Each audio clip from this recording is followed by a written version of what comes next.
All right, so we're going to go ahead and get started a while. Assistant Secretary Evans is en route. She'll join us when she gets here. Hopefully she's eaten already. At this point, I'm glad to see everybody here has had a chance to get something in their stomach as well, and hopefully not nod off. So against my better judgment, I'm going to go from script here, which I never do. So folks that know me, I wouldn't normally do something like that, but I feel this is the right situation to do that. So good afternoon, everybody. My name is Robert Huber. I'm the Chief Security Officer with Tenable. As well, I'm also a member of the U.S. Air Force Air National Guard and a Cyber Operations Squadron, so I bring that background as well. It's my honor to moderate this panel on IoT and operational technology cyber implications. We have a distinguished panel here, many of whom I've met over the course of the past 10 or 15 years, some more recently. They have a broad range of experience and initiatives from the tactical to the strategic level. I will keep my remarks very brief, but I'm also here to learn from our panelists myself. So Melissa Hathaway this morning stated there will be 30 billion, with a B, IoT devices by the end of 2020, somewhere between 25 and 30 billion, increasing our attack surface almost tenfold, which is already extremely difficult to assess. So to help level set, I want to make sure everybody in the room understands the terms IoT, enterprise IoT, OT. I think it's commonly understood what they mean, but there's actually some differences. Okay. So I'm going to start with a definition for the Internet of Things taken from Wikipedia, just a level set for everybody in the room here. And then we'll discuss some of the other more commonly used terms related to IoT. So IoT, or the Internet of Things, is an extension of Internet connectivity into physical devices and everyday objects. Embedded with electronics, Internet connectivity, and other forms of hardware, such as sensors. These devices communicate and interact with others over the Internet, and they can be remotely monitored and controlled. So the definition of IoT has evolved to include the convergence of multiple technologies, real-time analytics, machine learning, commodity sensors, embedded systems, traditional fields embedded systems, wireless sensor networks, control systems automation, and others contribute to enabling the Internet of Things. So we're going to contrast that now with operational technology, which is a much more concise definition, which is hardware and software that detects or causes a change through direct monitoring and or control of physical devices, processes, and events in the enterprise. So I want people to recognize here the common themes between those two types of technology that sometimes you hear used interchangeably. And the common theme here is the relationship to physical devices, processes, and embedded systems overall. So the technology underlying those components are the common themes. I'm going to also note that you also hear IIoT, the industrial Internet of Things, which is more on the industrial base. IoT generally referred to the consumer version. So the industrial Internet of Things as well, deployed in manufacturing, process control, and critical infrastructure. And then as I'm fond of, the enterprise Internet of Things, those devices used to increase business efficiencies. So as a side note here, and something that's more relevant to my day-to-day job in securing Tenable is, a few weeks ago I actually had a firewall rule request come into the information security team.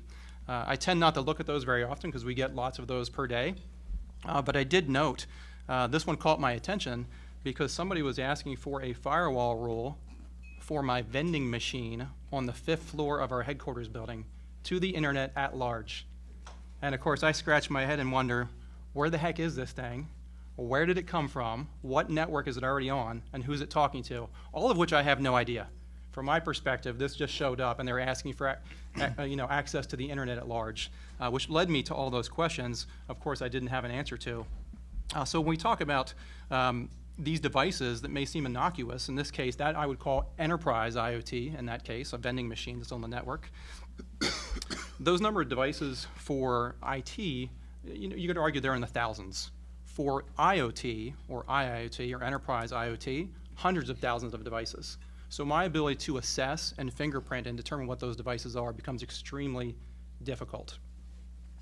So as you can see, the attack surface for IoT, enterprise IoT, industrial IoT, and operational technology affect the ability to achieve physical effects from the home, so consumers, to the office, enterprise IoT, to national critical infrastructure.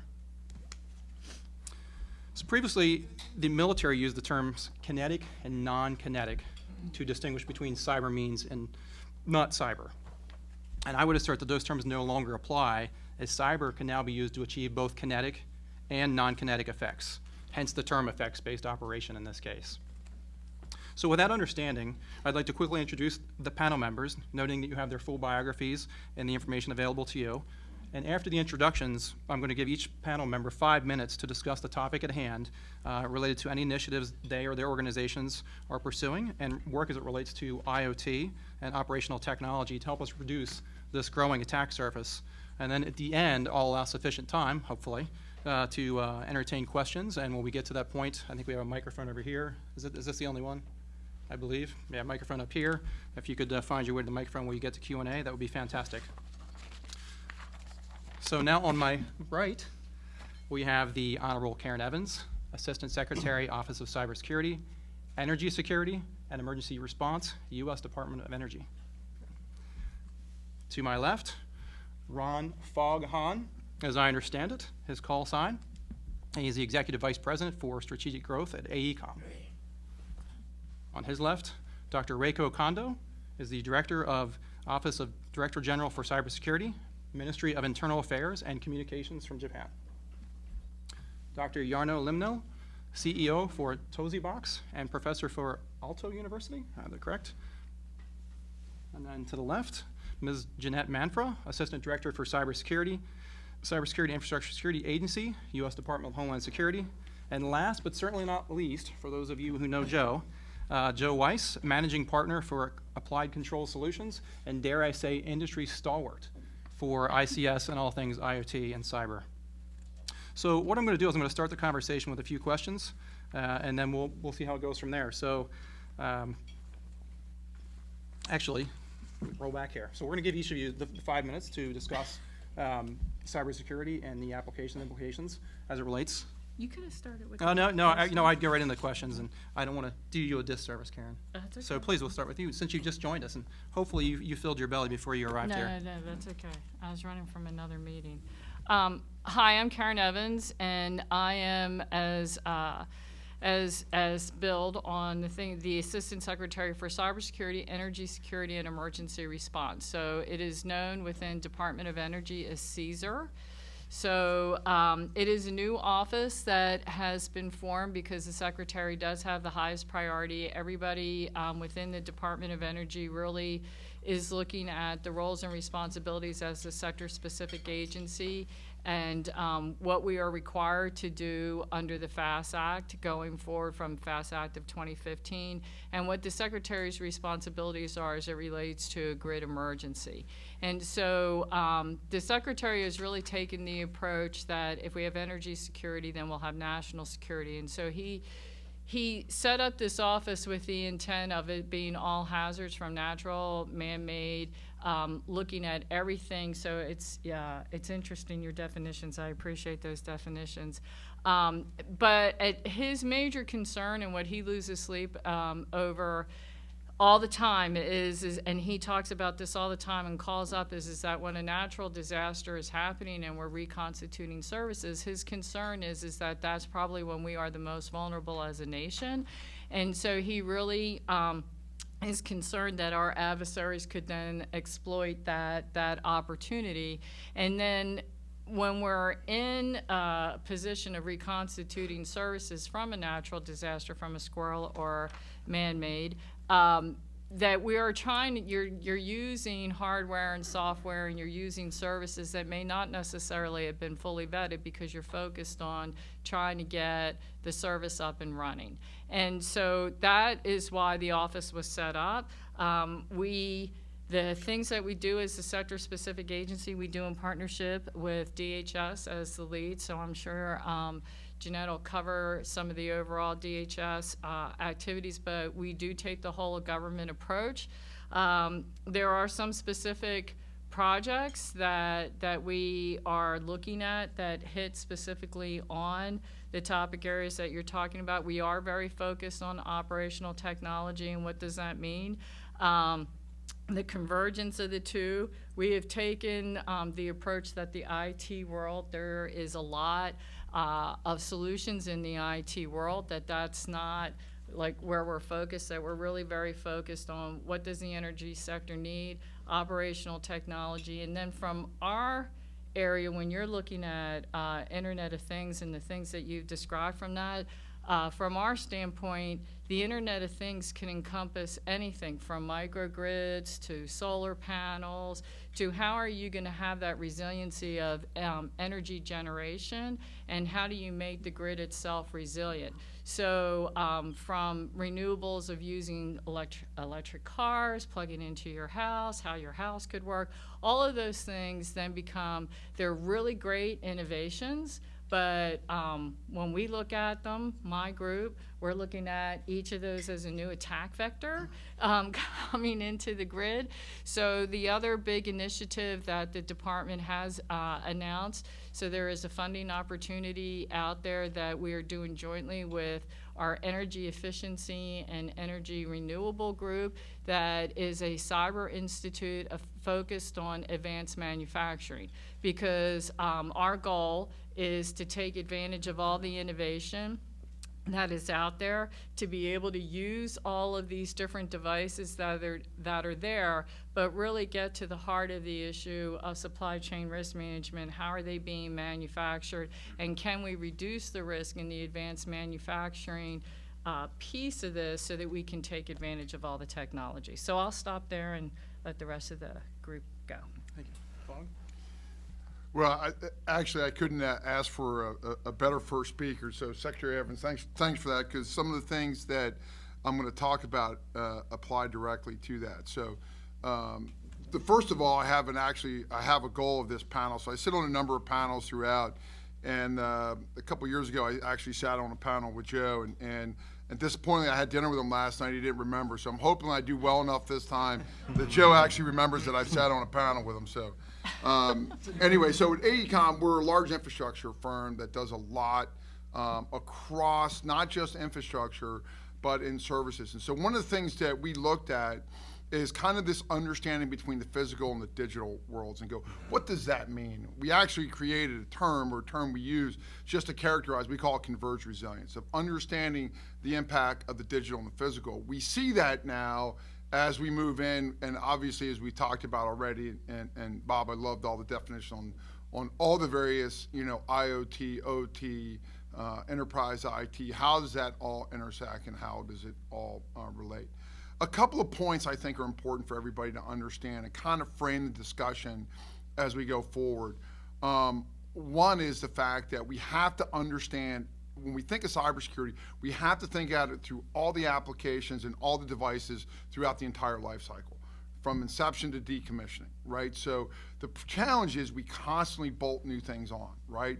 We get new capabilities as we get smart homes, right? We talk about now, we just introduce a whole bunch of new attack vectors, and how do we understand what the potential of those attack vectors are? The next challenge is the fact that we can't secure everything equally.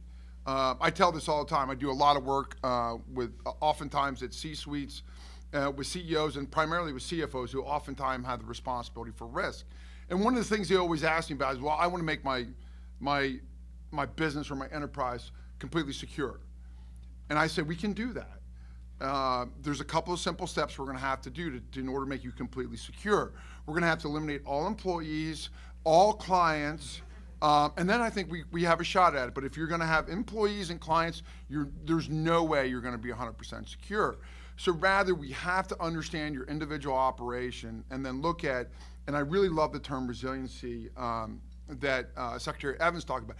How do we, yes, we want to take precautions, and certainly when I look at the fact of standards and regulations, they do a good job of having to secure us from past threats.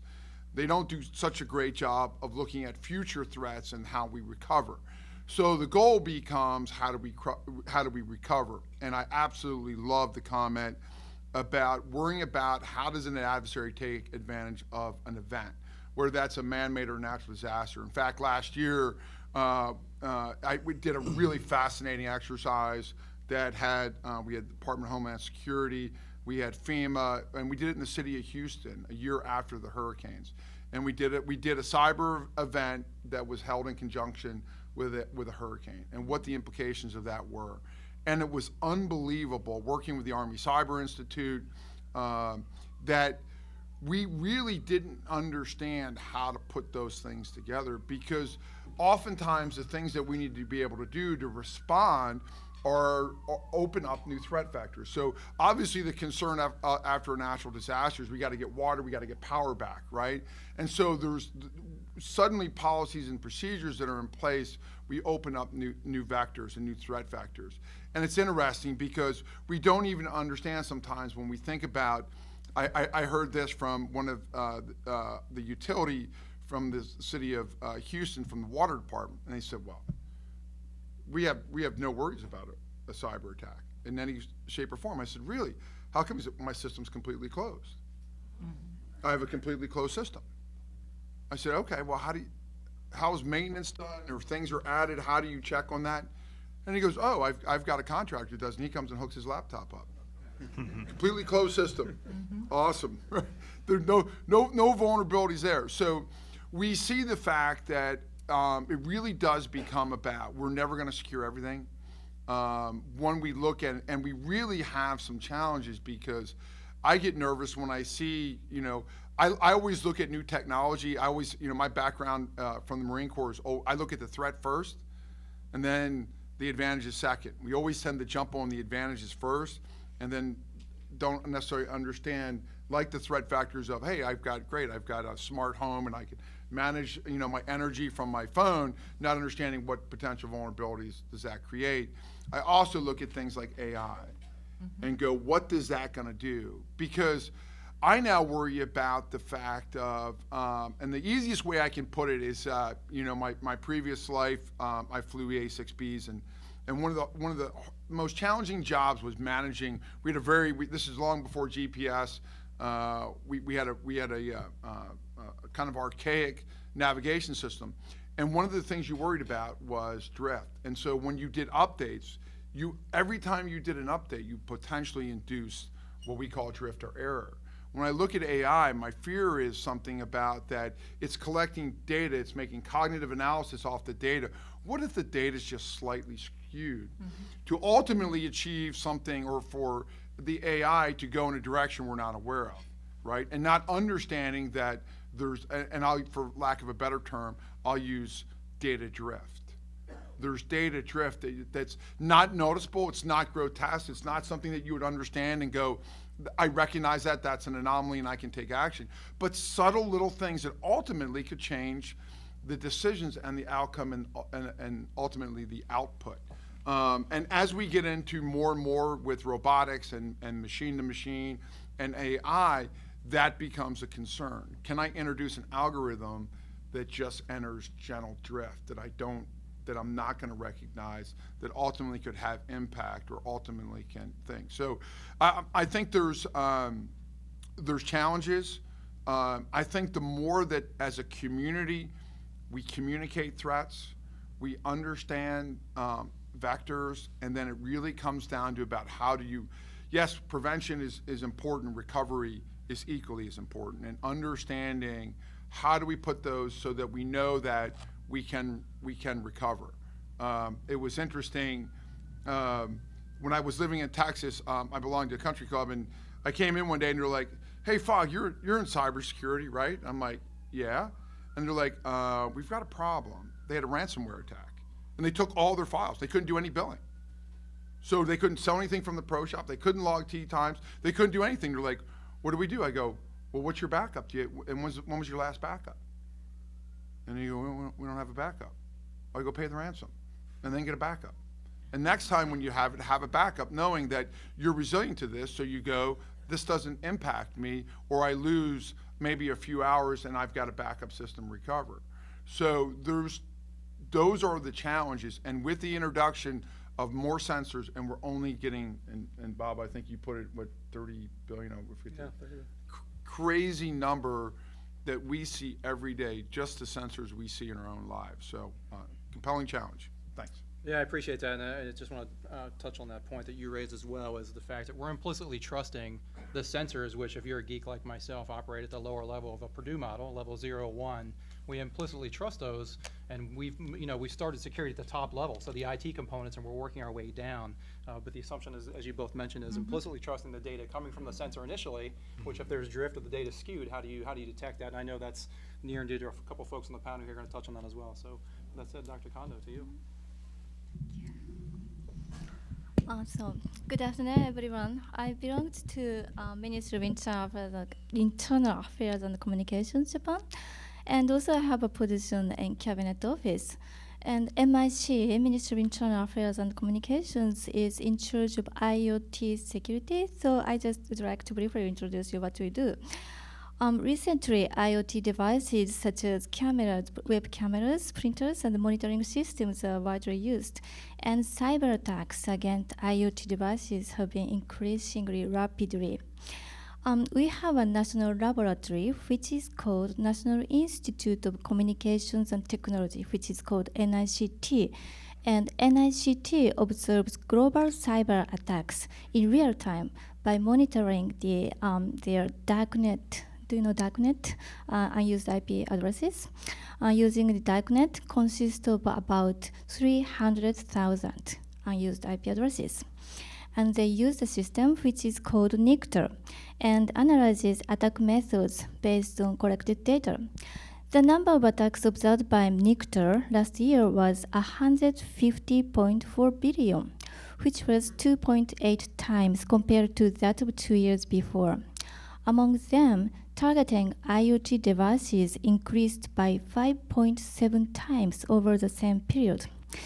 So, in response to this serious situation, IoT devices, Ministry of Internal Affairs and Communications Japan, MIC, published the comprehensive package of IoT security measures in October 2017. You can check it on the website. And actually, when dealing with the vulnerability of IoT devices, the method of security measures differs between IoT devices already in the market and new IoT devices to enter the market in the future. Security measures can be taken by using a certification system for newly sold IoT devices, having certain security measurements requirements, or deploying IoT security gateways. However, these measures have not been taken for IoT devices already in the market. And considering the infamous IoT malware Mirai, which took over the vulnerability of IDs and passwords of the IoT devices and hijacked the many devices, it's necessary to develop a system to widely investigate the vulnerability of passwords for IoT devices. So in response to this situation, we amended the Act on NICT last May. The amended NICT Act allows NICT, National Laboratory, to scan IoT devices via the internet, identify the IoT devices with improper password settings like 12345 or 0000, and then provide the IP addresses and other information to the related internet service providers, ISPs. Then these ISPs alert the users of the IoT devices and urge them to change their password settings. So what NICT do is kind of active scanning to put the ID and password settings and try to get into the devices.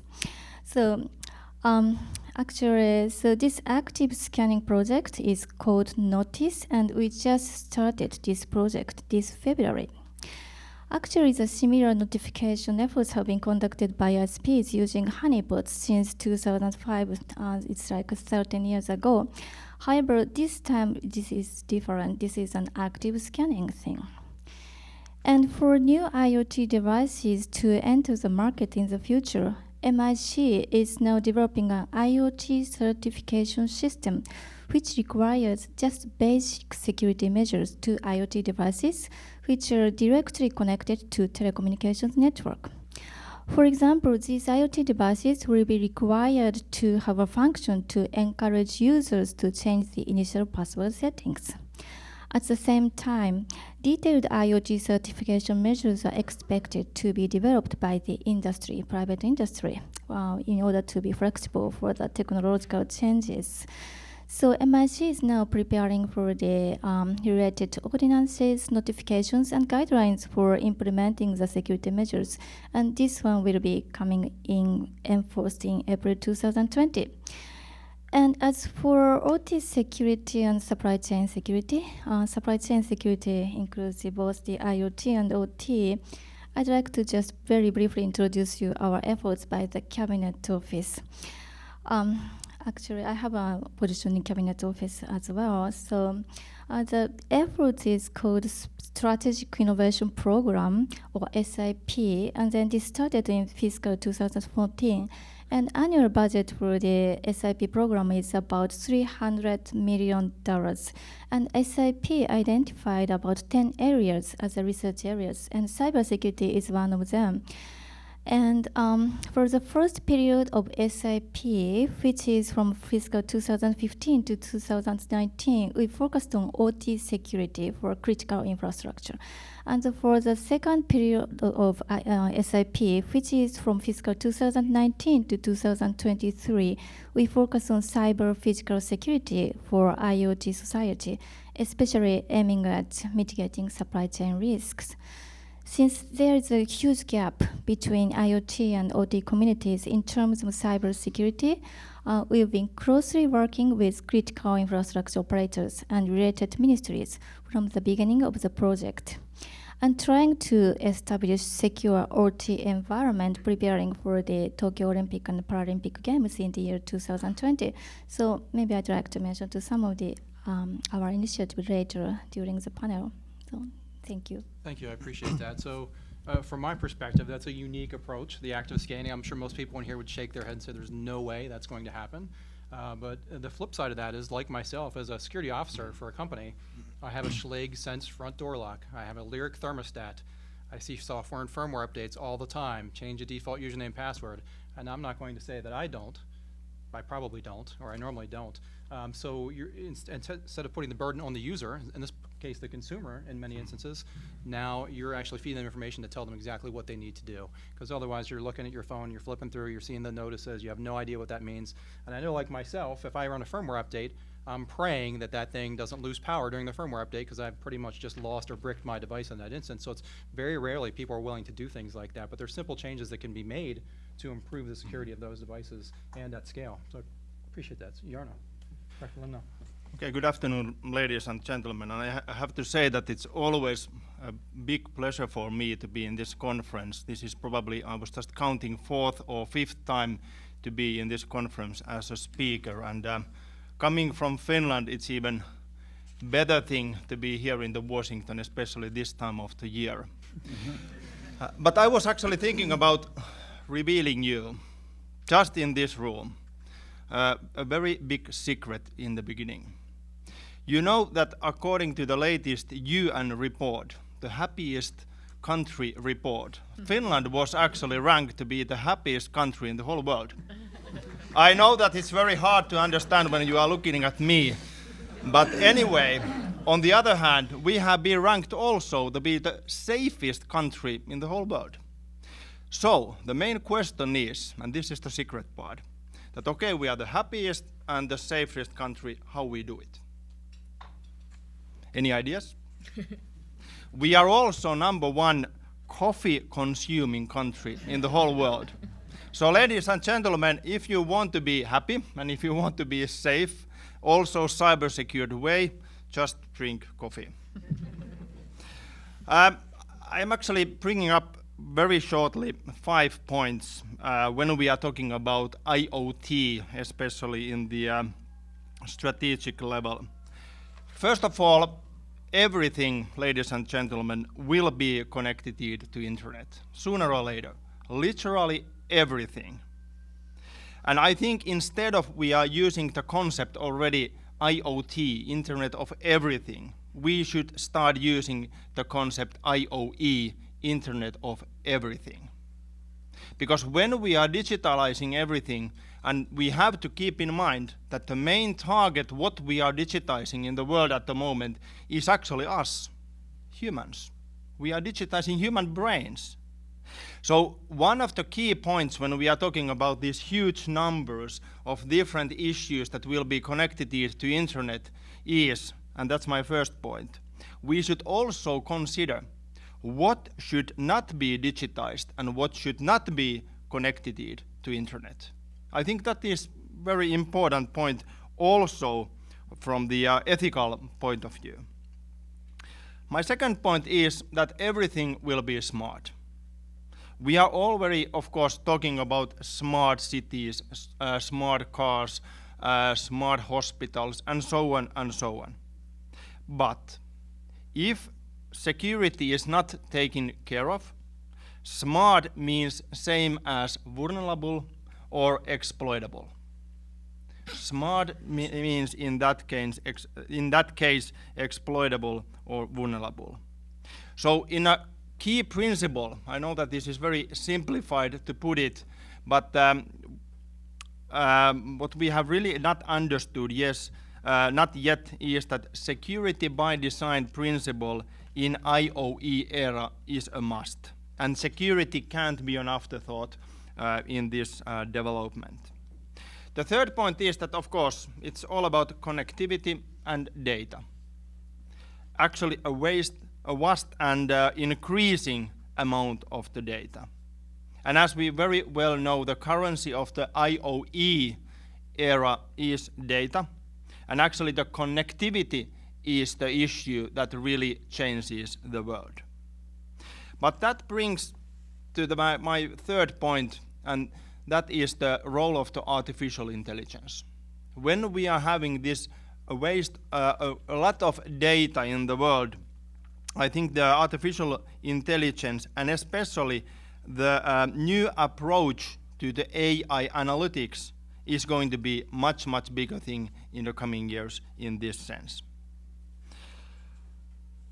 Fourth point is that as IOE proliferate, new ecosystems will emerge, and I am pretty sure that there will be commercial and technical battles, I would say even pretty big battles, between these ecosystems in the coming years.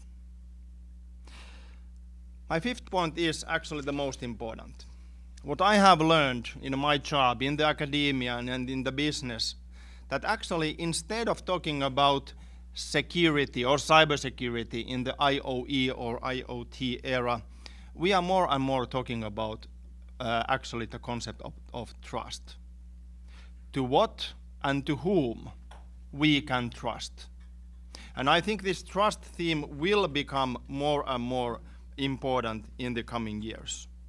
So maintaining and strengthening trust is in the heart of the IOE.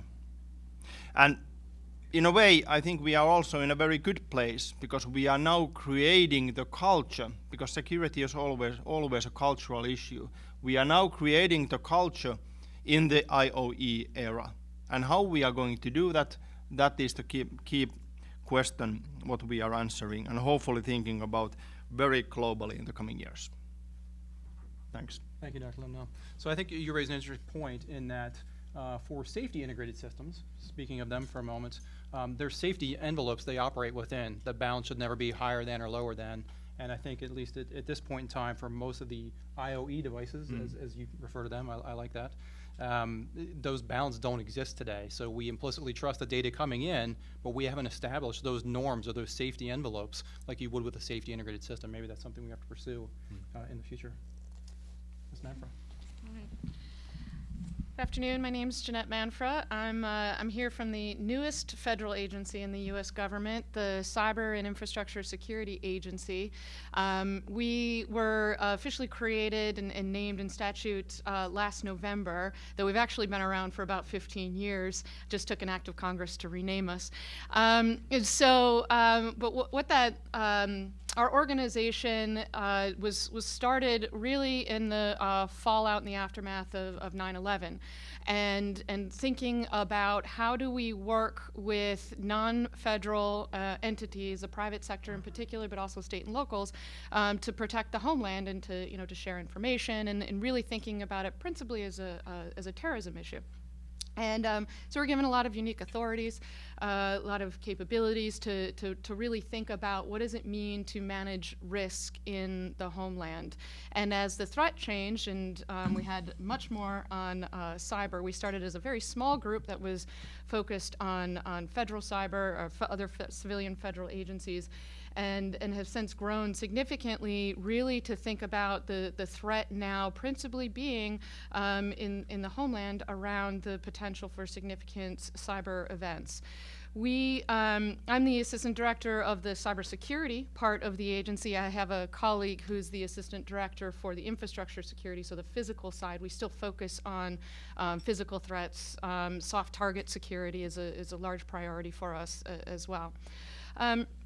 So what we've done over the years is build a framework for how we work with critical infrastructure owners and operators, whether those are federal agencies or state and local counterparts or the private sector, to really think about how do we help them protect the systems that they own. We don't own the systems, they own the systems. And we've learned a lot over the years. But in particular, in the last couple of years, we've learned tremendous amount through a couple of significant events. The OPM incident, where actors chose to take significant amounts of data from our personnel system, elections, Russian targeting of our energy sector, a variety of things that really sort of brought to home a few key lessons. And for us, it forced us to go a little bit back to basics. And so when we talk about risk, we sort of think of it in this classic sort of function of threat, vulnerability, and consequence. And you want to try to have your finger on all three, and ideally getting all three of those components more in your favor to have an overall reduced risk to the country. When you're talking about cyber, that can become quickly quite overwhelming. We talked about billions of devices connected, and increasingly so, and actors increasingly using systems and platforms in a way that we hadn't envisioned, and consumers never being the most savvy. And so how do we tackle this? And then do it in a way that it isn't through a cyber-specific lens. Our adversaries don't have a cyber-specific lens. They're looking at holding the United States and many of our countries at risk. And so how do they do that? And so I appreciate the definitions around Internet of Things and industrial internet and all that. I do think some of those terms can actually be distracting, and I think, in fact, they distracted us. And so what we realized is we were missing the big picture. We were getting better, a lot better, at technical indicator sharing, those types of things. We were declassifying things faster, getting them to people, more and more people. We have thousands of industries. We have global information sharing organizations now where indicators are being shared, and we're learning more and more, but were we actually having an impact on reducing the threat, reducing our exposure, or mitigating the potential consequences? And I think the hard answer is probably not.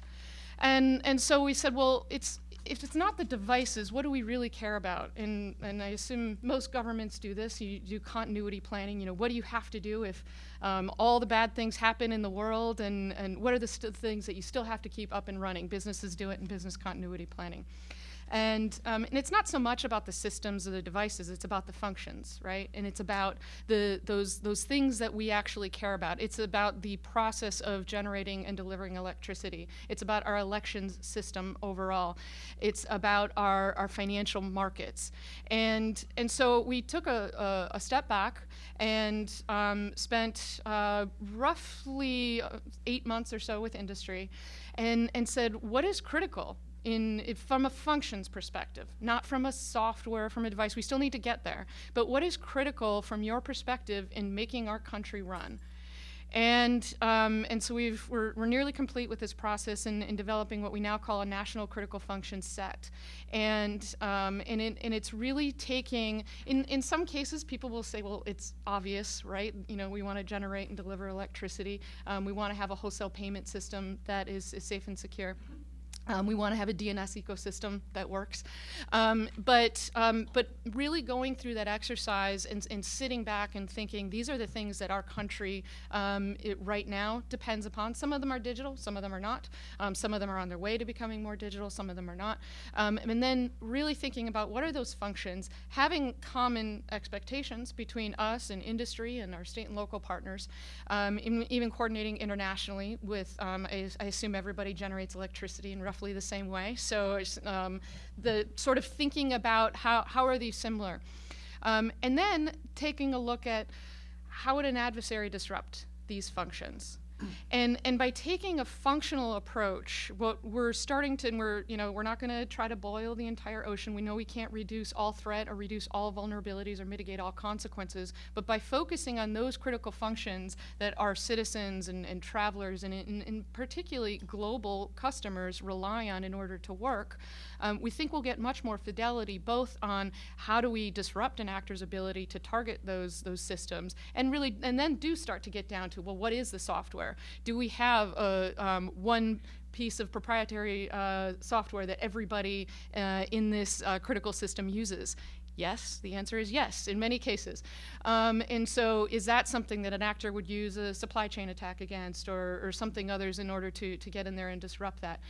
It's also thinking, again, broader than just cyber mechanisms. They look at insider threat. It looks at combining cyber and physical. It looks at taking advantage, as Karen explained, of an emergency to inflict other damage. And so it's taking a much more risk-based, holistic approach, but at the same time continuing to drive down to where we can build a system, and this is really our ultimate goal, where we have a common set of indicators and warnings between the government and the private sector on what it would look like and how we alert off of those warnings if we have an adversary tripping something that we're especially concerned about.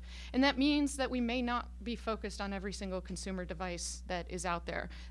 Though increasingly we know some of them can be used as a vector for another attack. But I think it's important to prioritize, and it's important to focus on what it is we're actually trying to protect, and importantly, what an adversary is trying to disrupt when we're talking about these very significant, at least in my department, what we're focused on. It's not to say that we're not focused on criminals, and others continue to ensure that we are doing our best to deter those. But when it really comes down to it, our role has to be on protecting the homeland from these very, very significant threats. And so we talked about threat, vulnerability, and consequence. So then it becomes, well, what are all the tools? And not just my agency, we have a lot of tools, but we often act as a convener for other agencies. So how do I ensure that our intelligence collection is best postured against what we know to be the risk inside of our country? How do I ensure that we are hunting in the right spaces, using those tippers to hunt in the right systems to get those adversaries out? You've seen potentially a lot of publications. We've been publishing a lot on North Korean malware and Russia and China. A lot of just outing their infrastructure. Frankly, it makes it harder for them to use it again. So what are all those tools? There's obviously a lot of other tools that aren't going to be public, but continuing to think about how do we take all of the tools that the government has available to it, how do we do it in partnership with our allies around the world to make it harder for the adversaries to disrupt these truly critical systems. Not all of them are operational technology, but many of them are. But some of the early indicators, frankly, are not once they get into the operational technology. It's when they're in the business system trying to make the jump into the OT. So how do we set up those tripwires? How do we ensure that we're creating a system that can alert of the threat? But then we have to also we can't just over-focus on threat. There's a lot more we can do collectively on reducing and deterring the threat. There's a lot more that we can do on vulnerability. We have an entire team that does nothing but vulnerability coordination. When security researchers identify something in a medical device or an aviation system and have some concerns, they work with us, and we can help through the disclosure process. We also work very closely with our intelligence community partners. There's been public and information now about the vulnerabilities equities process? How do we ensure that the government is making decisions when it talks about disclosing vulnerabilities that we may find? So we have the role of ensuring that we're representing that defense side of things. And then more importantly, how do we understand where systemic vulnerabilities are? We do a lot of assessments, and we have increasingly understanding of where you might have a choke point, common suppliers, common systems.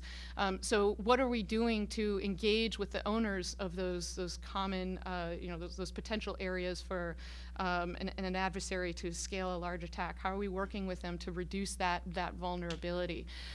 We publish a lot of vulnerability information. Hope people find it's useful. But really getting from both the tactical vulnerability and getting that coordination process working with between the increasing amount of vendors in this space as well as security researchers. But again, continuing to focus on understanding the broader systemic vulnerabilities and what are those leverage points that we have to reduce those. And then lastly, on the consequence, when you have a continuity plan, ideally you have a contingency plan associated with how you would manage through that. And so what are those contingency plans? And so that's what we're starting to develop as we identify these functions that are critical, and we identify these indicators and warnings. Well, what are we going to do about it if we do identify? Or in an equally likely scenario, we don't identify and something is happening. And so what are those contingency plans? How do we build it into our emergency response doctrine? How do we both do what is useful already in our emergency response doctrine, and if people are dying, if houses are on fire, we need to focus on the people dying and houses being on fire, and the cyber part is probably going to be secondary, unless of course the cyber part is causing the people dying and the houses being on fire. So how do we work through some of those situations? We have had some really good national level exercises, as well as what we call Cyberstorm, that we sponsor every couple of years, thinking through these, and really pushing the envelope and trying to figure out, are there gaps in policies, are there gaps in authorities in order to be able to respond to a significant cyber incident, and what is different about some of these incidents that may not exist in current doctrine. And so the idea then, of course, you want to mitigate those consequences, and getting those plans in place beforehand is always the best way to do it. As all emergency responders tell you, you don't want to be exchanging business cards on the scene of an accident. And so how do we do that and have that understanding? What is the responsibility of a governor when a company is under a cyber attack, but they just happen to be headquartered in their jurisdiction? These are a lot of hard, important questions that we've got to figure out and then we have to work through. So we're working very closely, particularly with FEMA and the state and locals on that. So that's what we do. We also have a tremendous amount of work that we do in the federal civilian and a lot more authoritative. We do not have regulatory or directive authority on non-federal entities. We do on the federal side, and so we're using that authority to sort of push the federal government to be more secure, and ideally be leaders in security. We've required things like DMARC. Believe we are still the industry leader on DMARC, which is an important tool to reduce your vulnerability. We banned the use of Kaspersky in all federal agencies. We're doing these publicly. While I can't tell everybody what to do, I can tell you what the federal government is doing, and the decisions that we've made. So some of you are familiar with US CERT, ICS CERT, NCIC. A lot of people ask org questions. All of those are a part of my organization. We're all in one place, and we will continue to coordinate, just as the new Cyber and Infrastructure Security Agency. So thanks. Thank you. So Joe, last but not least, realizing you are probably the only engineer up here. The floor is yours. Okay, thanks. Yeah, I'm kind of the techie here. Number one, I wanted to thank Catherine for inviting me here and to be able to talk to you from the perspective of what is reality and what do we really need to worry about. I'm a control system engineer that got into security. I deal in facts and physics. Securing the networks are necessary, but are not sufficient to secure control systems. The grid can work without the internet. The internet cannot work without power. We do things backwards. okay? Consequently, when I started the control system cyber program at EPRI back in 2000, it was about trying to keep lights on. Networks had nothing to do with it. It turns out that the following 9/11, that's when things really changed. Because prior to 9/11, the engineers owned everything. And that included cyber. Following 9/11, cyber was taken from all of the engineering organizations everywhere and moved to IT. And the unintended consequence of that was, to IT, cyber is the networks. Well, the engineers didn't come along with that. But more than that, all of the engineering devices fell off the turnip truck. In other words, all of our sensors, actuators, drives, power supplies, analyzers, they are not considered part of the network. To this day, in 2019, we have no cybersecurity requirements whatsoever at the actual sensor, actuator, or drive layer. If you can't trust what you measure, how in the world can you be secure? It also says one other thing. Since we have absolutely no security or authentication in these devices, what does a vulnerability assessment mean? Go back and think about what vulnerability is about when you have no security at all. The other point when I'm coming at this is, when you compromise networks, whether it's malicious or unintentional, your outage duration is normally hours to days. You can even think of the 2003 Northeast outage, the 2008 Florida outage, even what happened in the Ukraine. That's hours to days. We had a utility, it's the only one I really know of, that had its SCADA system targeted and hit. They lost SCADA for 2 weeks.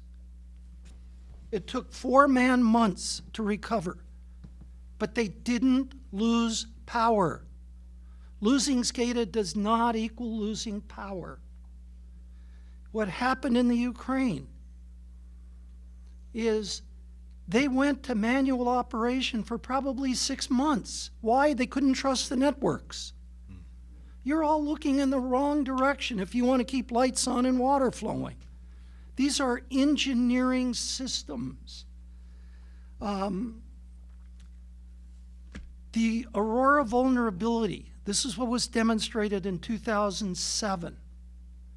This is simply opening and reclosing breakers. It's using physics to damage or destroy things like generators, motors, and transformers. This is how you bring the grid down for 9 to 18 months. And no, you do not find this from networks. If you really want to do damage, you go to physics. And yet, the engineers have been pulled away from here. And by the way, the Russians have been in our grid since at least 2014. So if you're asking, do people know these things? Every junior engineer your freshman year in college is taught never, reconnect AC equipment out of phase with the grid. That's all Aurora is. This doesn't take a nation state. Stuxnet was also a sea change with implications well beyond what anybody thought. This was essentially hacking equipment, and it was to make it look like mechanical malfunctions. Stuxnet went on for about a year before anybody realized it was cyber. They thought it was a systemic design failure of those centrifuges. And in those cases, those were Siemens systems. What changed further is what happened in 2017 in Saudi Arabia. This was where they attacked the Triconic safety systems. Not to shut the plant down, it was to blow the plant up. This was to do physical damage. It's the only reason you go to safety systems. And by the way, Triconics is Schneider. This is not a Siemens problem. This is every control system vendor's problem.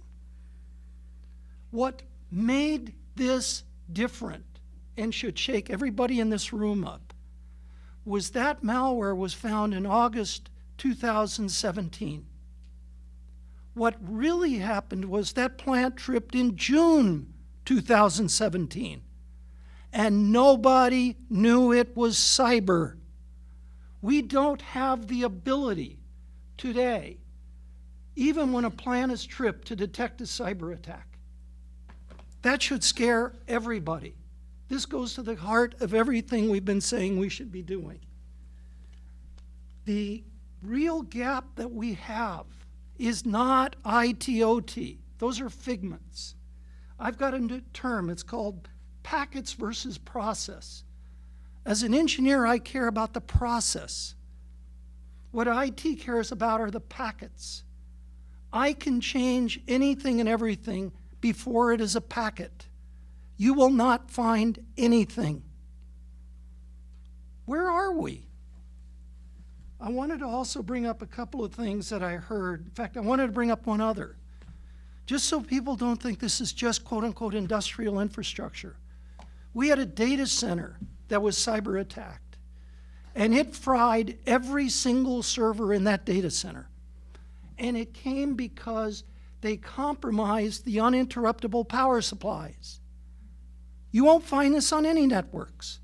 If you want to do real damage, this is where you go. And I just wanted to bring up a couple of things that I've heard because I'm at the end.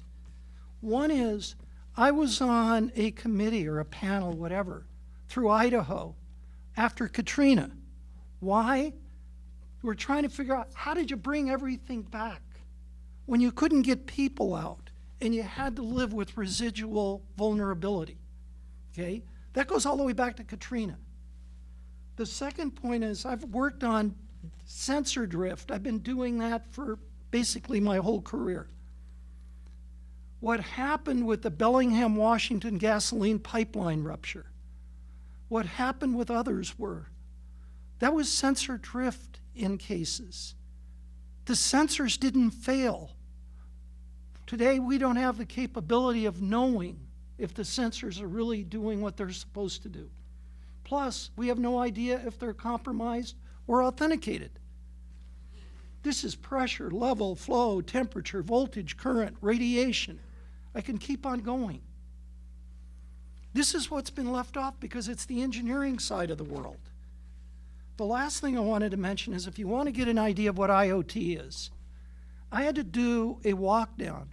For all things, it was a DoD-related activity. It was going out to a couple of large utility-scale solar facilities. The first one we went to was roughly 150 megawatts. It was the size of a small coal plant. This utility-scale solar facility had over 2 million panels with a sensor and an inverter on every panel. And each bank of panels had a small PLC. Think about that. That's one utility-scale solar facility. That's like putting a sensor on every lump of coal that goes into a boiler. That's what's reality today. And we have no cybersecurity there. And by the way, there is no cybersecurity in the transformers because we have no cybersecurity in the temperature sensors, the voltage sensors, the transformer tap changers, you name it. None of our research, zero, has been aimed all the way down at the basic engineering devices. That's where we are today. Thank you, Joe. I appreciate that. So we've heard a couple recurring themes, and I'll add to Joe's point of trust, which has come up several times now. I worked a few years at Idaho National Laboratory, essentially penetration testing, control systems, IoT, utilities, power plants, what have you. And for the most part, there really wasn't anything fancy we did from a cyber perspective. It was exploiting trust relationships, trust of the sensor device itself, trust of the operator, trust of the engineer, and exploiting connections they already had, trusted connections in that case, and modifying that data coming from those trusted devices. And oftentimes, rather than actually conducting cyber attack, we would convince the operator, the engineer, to take the action we intended them to take versus actually doing the work via cyber means. So I think it's very important to note. So to the panel now. Yes. Can I have just a very short comment, especially to the Joseph, because that's very important point to raise up here.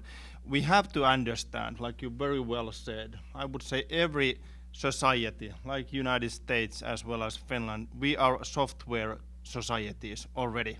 Our critical infrastructure is run via software. Every business in Finland, in United States, is already a digital business. And then we come a little bit, when we are talking about Russia, we are coming to the cyber. And I know that is not the topic of this panel, but just one point, because that's something what, how would I put it, we are paying a lot of attention in Finland, especially to Russia, because we are just located next to Russia and has been more or less always. When we are talking about critical infrastructure affecting other nations, society, when we are thinking about Russia, we are usually thinking about that in the hybrid warfare or hybrid influencing context.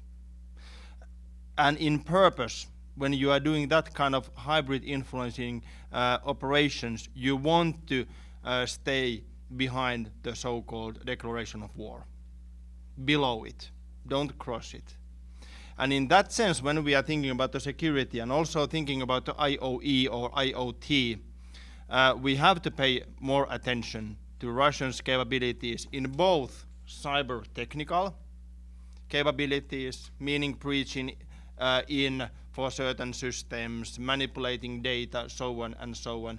But I would say we are pretty often forgetting when we are talking about the cyber that the biggest battles in cyber battlefield, so-called, will be forth our thoughts, attitudes, our values, and then we come to the cyber psychological influencing methods.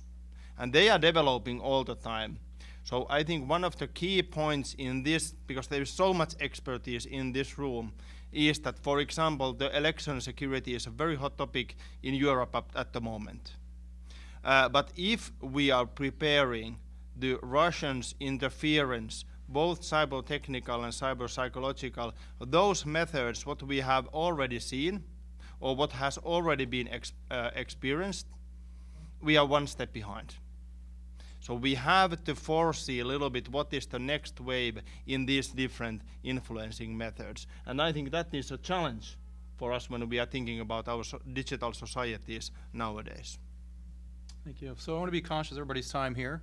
So I believe we approached the point for Q&A. We do have a microphone up here on the right-hand side. If anybody would like to ask any questions, please step up to the microphone. In lieu of that, we'll press on with some questions here. Yes, sir. Good afternoon. Dave Weitzel from NIST, National Cybersecurity Center of Excellence, and the MITRE Corporation. So what industry members and what industry sectors are we see doing a good job? And I know that they're out there, but are there some that you want to brag on? I know Kondo-san, also there's good interaction between industry members in Japan and the government. So if you could comment as well, where are we seeing good emerging best practice in these areas?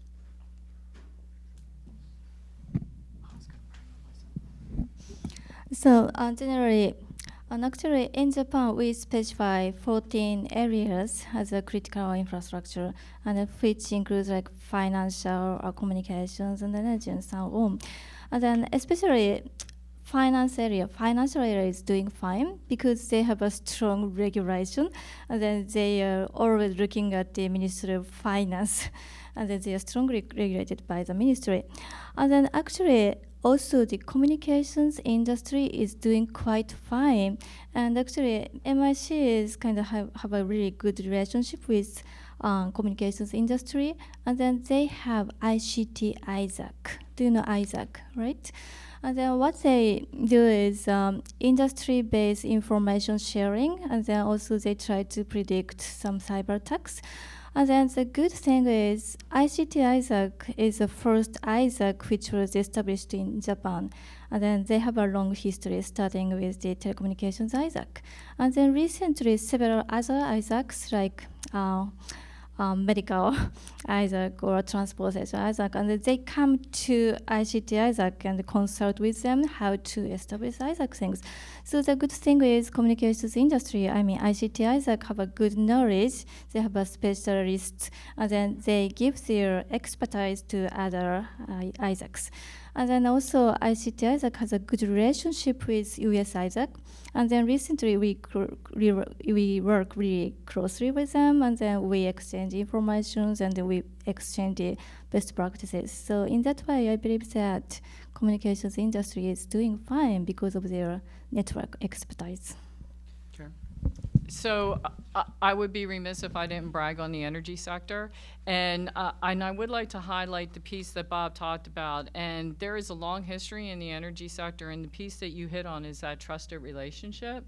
And the trusted relationship between what the federal government does and the whole of government and what industry does. And then the industry itself across, we have three ISACs in there. And how we interact with industry, because it's all owned by private industry. They also have taken, when we do emergency response, they have mutual assistance across the board. So they recognize that when something happens, whether it's going to be cyber or natural, they can pre-position resources and help each other out in order to keep the power up and how they're going to do things. And then we work very closely through the government coordinating group, and Jeanette can, I'm sure she'll want to speak more to this. There is a lot of cross-sector communications that is led by DHS. So especially when we're responding, we look at the cyber as just another response mechanism. And so there is a huge trust relationship that makes this a little bit easier as you're introducing new concepts within the energy sector, because they do trust each other and they do share information.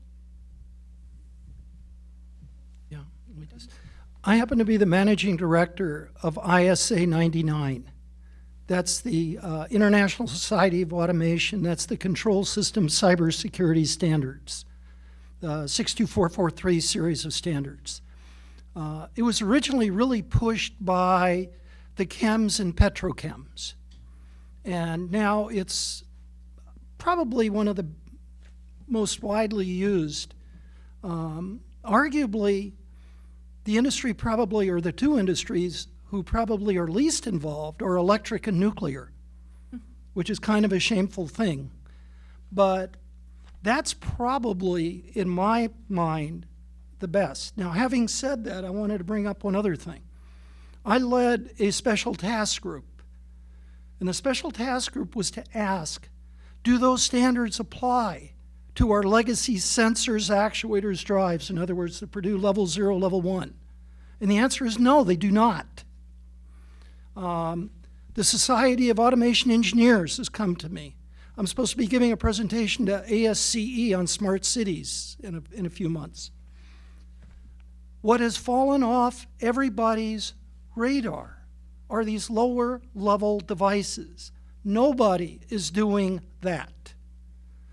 In my mind, and again, I came out of the electric industry, actually came out of nuclear also.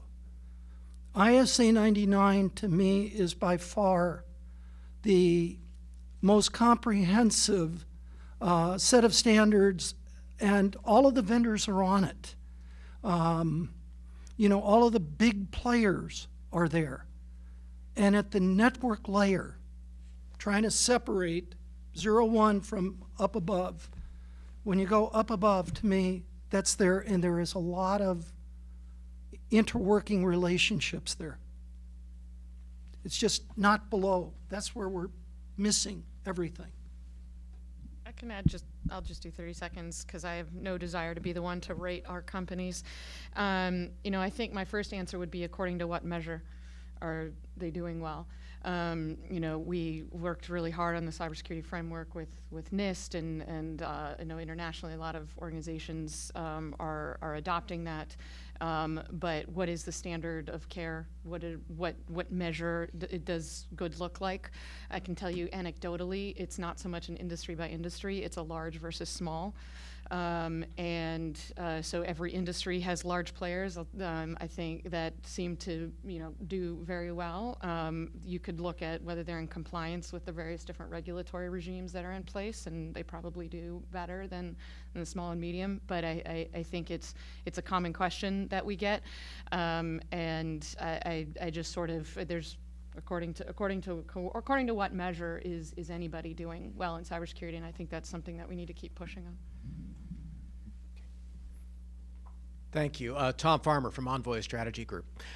I would like the panel to address where the responsibility lies in the public or private sector for raising the consciousness of the user mindset.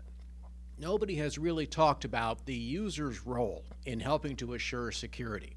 And for as long as the internet era has been with us, the majority of breaches and catastrophes are at least partially enabled by user error. And it seems to me there's very little public consciousness of the vulnerabilities and threats that you've laid out so well here. When I buy a stepladder, it is festooned with stickers about warnings and cautions and ways to kill yourself with the thing, many of which are the product of government regulation. When the consumer buys a smart home device, the instructions say, plug it in. You're going to like it. Whose responsibility is it to generate that stepladder sticker culture in this arena for the IOE universe, and who takes the lead? So I think one of the models that we've been looking at is Underwriter Laboratory and working with them. We already have a consumer electronics. We'd like to see it, an industry-driven standard process.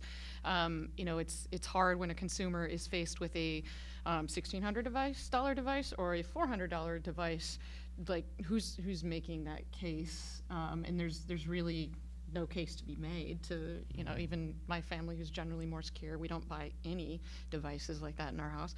But, it's still, I think it has to be industry-driven standardization. I think sort of when you buy your microwave and it's got that UL sticker on it, you're like, all right, it's not gonna blow up in my face, and I have some belief that it might not cause me cancer. But we need to have something probably along those lines when you're talking about consumer devices. Otherwise, you're just not going to incentivize investment because the average consumer is just going to always pick the $400 device. Yeah, the only thing I'd say to that is I think the challenge, somebody said it earlier, data is the currency of IoT or IOE, however you want to phrase it. And the challenge becomes, ever do a software update on anything? When you install that home device, it's got a 4-page thing that you got to say I agree on. Anybody ever read that? What you'll find is that you basically agreed to give all your data away. Mm-hmm. And so when you have an Alexa or some other device in your home that is literally just absorbing data and distributing that, it's a complex problem from a user standpoint. Two things I would say. Number one, it's driven by what we demand, and we demand more information. And just look around. I was just out on campus, beautiful day before I came over here, and look at what everybody's doing.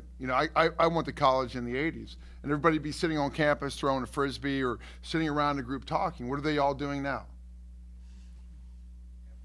Crazy, but that's, it's a different environment. So I think we have to understand that environment. A couple points I think we have to look at that have to be the foundation going forward. One is zero trust. So I think the concept of doing zero trust and understanding and saying, when I develop a system that's going to come in, I got to understand and expect that everything is compromised. And then build security framework understanding that my system's probably compromised. Because my guess is if I scanned every single device, in AECOM I think we have roughly 100,000 employees. I can guarantee you there's malware all throughout. So you have to make certain assumptions. By the way, I hate the term smart city. I've seen very few smart cities. I like the term connected cities. Most of them are connected, very few of them are smart. And the reason I say that is without real security, very difficult to be smart. What we've done is open up a lot of new attack vectors, but we are connected. So I think understanding connected and how do we go from connected maybe to intelligent or to smart is the challenge that I think that we have. The drive for data is jumping us into the connected. I don't know that I would say that we're at the smart or intelligent. So I would add that that's exactly why we announced the Advanced Manufacturing Institute as it relates to cyber. It's to integrate the pieces that Jeanette has articulated as what is the best way to be able to do that, because a consumer, to Ron's point, is not necessarily going to read through all the terms and uses associated with, I'm going to put a smart light bulb in my house right now, right? Because I want to be able to control my electric bill. So that's exactly why we announced it. If we had the answer, we would actually implement it. And so we're looking for the collective across the board with that institute so that as you do it, you're engineering it up front. So to Jeanette's point, that these technologies become competitive and the market then is incentivized so that the user then can adopt them by reducing the risk.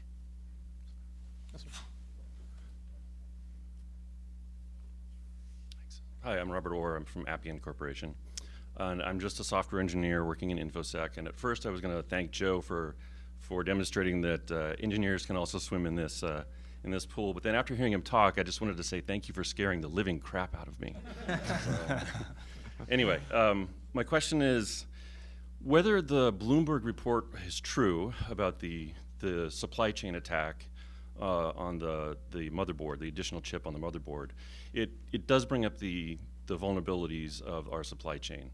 And my question is for anybody on the panel, where are we with respect to supply chain vulnerabilities and attacks, and what can be done about this? It's very related to trust, so I'll just leave it at that. I can, well, from our perspective, there was, I think there's a lot of, people mean a lot of different things when they use the term supply chain. This is like the first thing that I learned when I started wading into supply chain.